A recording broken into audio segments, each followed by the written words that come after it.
ఈ చపాతీలు చూసారా ఎంత సాఫ్ట్‌గా ఉన్నాయో. ఒక చపాతీ ఫోల్డ్ కూడా చేసి చూపిస్తున్నాను.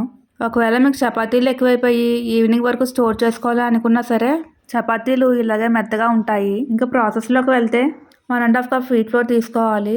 ఇక్కడ నేను యూజ్ చేసిన ఆటా ఆశీర్వాద్ బ్రాండ్. ఇందులో పావు టేబుల్ స్పూన్ సాల్ట్ వేసి ఒకసారి అంతా కలిసేలా మిక్స్ చేసుకోవాలి. 1 ½ కప్‌లో సగం అంటే 3/4 కప్ వాటర్ బాగా మరిగించి ఈ పిండిలో వేయాలి. వాటర్ అంతా ఒక దగ్గర వేయకుండా వీడియోలో చూపించిన విధంగా పిండి మొత్తం స్ప్రెడ్ చేయాలి. ఇది కొంచెం వేడిగా ఉంటుంది కాబట్టి ఫస్ట్ గరిటెతో మిక్స్ చేసుకోవాలి. పిండి కొంచెం చల్లారాక వెంటనే పిండి ముద్దలా చేసేయకూడదు. ఫస్ట్ ఒకసారి అంతా మిక్స్ చేసుకోవాలి. నేను యూజ్ చేసిన 3/4 కప్ వాటర్ కరెక్ట్‌గా సరిపోతుంది. ఇప్పుడు పిండి అలా అలా కలుపుతూ ఉంటే ఒక పిండి ముద్దలాగా ఫామ్ అవుతుంది. నీడింగ్ నకుల్స్తోనే కాకుండా అరచేతితో కూడా చేయాలి. ఫైనల్‌గా వచ్చిన పిండి ముద్ద ప్లేట్‌కి అంటుకోకూడదు. ఒకవేళ అంటుకుంటే ఇలా కొంచెం ఫ్లోర్ స్ప్రింకిల్ చేసి మళ్ళీ నీడింగ్ చేసుకోవాలి.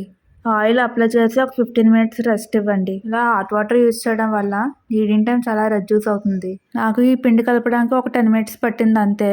ఈ ప్రాసెస్‌లో ఒక 30 to 40 చపాతీస్‌కైనా పిండి ఈజీగా కలపచ్చు. చపాతీస్ అన్నీ కూడా ఇలా మంచిగా పొంగుతూ వస్తాయి. ఇలా పొంగుతూ రావాలంటే ప్రతి చపాతీ చేసే ముందర పిండి ముద్ద పైన క్రాక్స్ రాకుండా అరచేతితో ప్రెస్ చేస్తూ రిపీటెడ్‌గా బాల్ కింద చేయాలి. చపాతీ ఫుల్ రెసిపీ కావాలంటే డీటెయిల్డ్ వీడియో చూడండి. ఈ వీడియో మీకు నచ్చినట్లయితే లైక్, షేర్ చేసి మరిన్ని కొత్త రెసిపీస్ కోసం మా ఛానల్ని సబ్స్క్రైబ్ చేయండి.